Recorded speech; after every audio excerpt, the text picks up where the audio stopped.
Alors c'est vrai après la maîtrise de cinéma à Paris 8, je suis parti aux États-Unis, à New York University, et j'ai fait une école de cinéma là-bas pendant 2 ans, donc c'était entre 23 et 25 ans.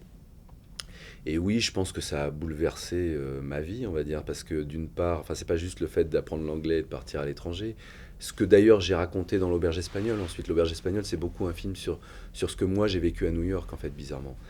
En étant un Français qui vit dans un autre pays et qui rencontre d'autres gens et une autre culture.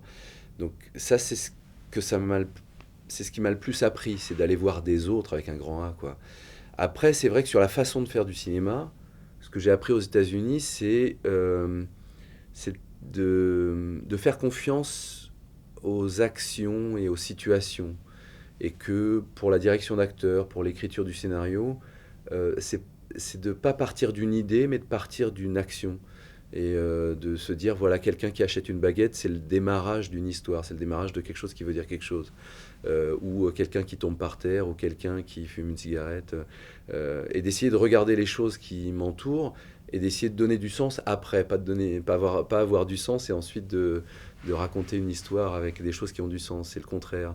Donc construire un personnage, construire une situation, se dire voilà, c'est un enfant qui se dispute avec ses parents, ou de se dire il y a une boulangère raciste et de voir qu'est-ce que ça pose comme problème dans les gens qui font la queue dans la boulangerie, d'essayer de faire confiance aux choses qui nous entourent et de voir que les drames ils font vraiment partie du quotidien. J'ai l'impression que c'est quelque chose que j'ai appris là-bas, d'essayer de donner de l'intérêt à des choses qui paraissent inintéressantes et, euh, et aussi comment, comment, euh, comment diriger un acteur. C'est-à-dire que quand on a écrit une histoire, ensuite, il faut qu'il y ait quelqu'un qui la joue.